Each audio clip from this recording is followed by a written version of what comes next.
नमस्कार, स्वागत है आपका विंध्य भारत में। मैं आपके साथ साक्षी गुप्ता। आइए बढ़ते हैं। छत्तीसगढ़ के रायगढ़ जिले के लेलुंगा ब्लॉक अंतर्गत हीरापुर गांव में लोग बच्चा पैदा करने से डरते हैं।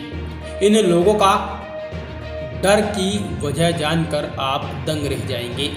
ग्रामीणों का कहना है कि उनके गांव में कोई रिश्तेदारी नहीं रखना चाह रहा है, क्योंकि उस गांव में जिसकी भी रिश्तेदारी होती है उसके घर में गूंगे बहरे बच्चे पैदा होने का डर रहता है। गांव में लगभग 3 साल से लेकर 65 साल के बुजुर्ग गूंगे बहरे हैं। इनमें से कुछ तो एक ही परिवार में से 2 से 3 लोग हैं। इसके चलते गांव के लोग इशारों में बात करने को मजबूर हैं।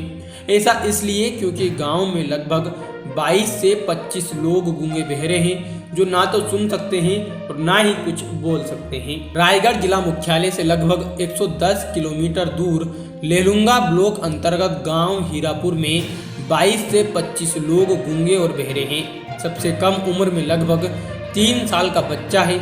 इसके साथ ही 65 वर्ष का बुजुर्ग सबसे अधिक उम्र का है। इस गांव में यह परेशानी कैसे और कब से आई, यह कोई नहीं जानता। ज़्यादातर लोग इसके साथ जीना सीख गए हैं। इस गांव में आने के बाद ऐसा लगेगा जैसे यहाँ लोग बात करने के लिए इशारों की भाषा खोजकर उसका इस्तेमाल करते हैं। जो लोग गूंगे बहरेपन की समस्या से जूझ रहे हैं वे सभी एक ही समाज के लोग हैं। सभी शिकारी जनजाति के लोग हैं। जंगलों के बीच ये लोग रहकर अपना जीवन यापन करते हैं। गांव में आज जो लोग इस परेशानी से जूझ रहे हैं, इनके पूर्वज सामान्य रहते थे। गांव के नवीन यादव बताते हैं कि उनके साथ पढ़े लिखे कई लोग गूंगे बहरे हैं। 6ठी से 8वीं तक गांव में ही पढ़ाई होती थी, इसलिए कुछ बच्चे चले जाते और इशारों से ही थोड़ा लिखना सीख जाते थे। लेकिन आगे की पढ़ाई के लिए वे यहाँ से बाहर नहीं जा सकते।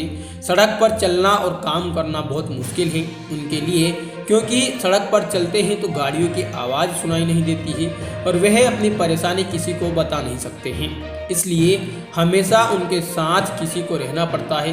कुछ लोग हैं जो सिखाने के बाद काम पर जाते हैं, इशारों से सीखकर कुछ काम कर सकते हैं, लेकिन उसके लिए भी किसी को बार बार बताना पड़ता है। पड़ोस के ही गांव में रहने वाले नरसिंह सिदार बताते हैं कि उनका सालों से इस गांव में आना जाना है। इस गांव की समस्या को वह बेहद पहले से देख रहे हैं। कुछ काम नहीं कर पाते, इसलिए ज़्यादातर गूंगे बहरे भीख मांग कर खाते हैं और उससे अपना दिन चलाते हैं। हमने जब गांव में जाकर परिवार के लोगों से बात करने की कोशिश की, तब उन्होंने बताया कि परेशानी कितनी है। रचना शिकारी ने रोते हुए बताया कि गूंगे बहरे लोगों की वजह से उनके परिवार में कोई रिश्ता नहीं रखना चाहता। उनके घर 2 बहन और 1 भाई गूंगे बहरे हैं।